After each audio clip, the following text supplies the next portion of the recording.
সালামু আলাইকুম। অনেকে জিজ্ঞেস করেন ফায়ার কাপিং কি, এটা কেন করা হয়, আসলে এতে কি উপকার পাওয়া যায়। আজ খুব সহজভাবে আপনাদের সব প্রশ্নের উত্তর দেব। ফায়ার কাপিং হলো একটি প্রাচীন ও বৈজ্ঞানিক থেরাপি পদ্ধতি। এতে কাচের কাপের ভিতরে আগুনের মাধ্যমে ভ্যাকুয়াম প্রেসার তৈরি করে শরীরের নির্দিষ্ট জায়গায় বসানো হয়। এই ভ্যাকুয়াম প্রেসার ত্বক ও নিচের টিস্যুকে টেনে নেয় এবং রক্ত চলাচল বাড়াতে সাহায্য করে।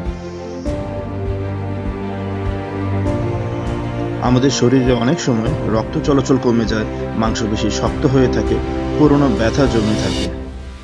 ফায়ার কাপিং এই সমস্যাগুলোতে খুব ভালো কাজ করে, কারণ এটি ব্লাড সার্কুলেশন বাড়ায়, মাংসপেশির জড়তা কমায়, শরীরের ন্যাচারাল হিলিং প্রসেসকে সক্রিয়। ফায়ার কাপিং খুব ভালো কাজ করে ঘাড়, কাঁধ ও কোমর ব্যথায়, ফ্রোজেন শোল্ডার, মাংসপেশির খিঁচুনি ও স্টিফনেস, স্পোর্টস ইনজুরি, দীর্ঘদিনের ব্যথা ও ক্লান্তিতে, এবং অনেক ক্ষেত্রে রোগী প্রথম সেশন থেকেই আরাম অনুভব করে।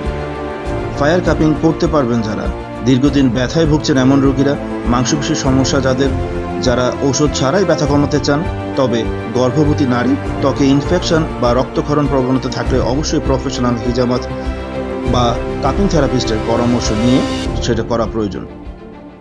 ফায়ার কাপিং নিতে যোগাযোগ করতে পারেন ফিজিওথেরাপি বিভাগ, ইব্রাহিম জেনারেল হাসপাতাল অ্যান্ড ডিসিইসি, ধানমন্ডি 10 ফোন 01671044150, 01722494235, 01712880416।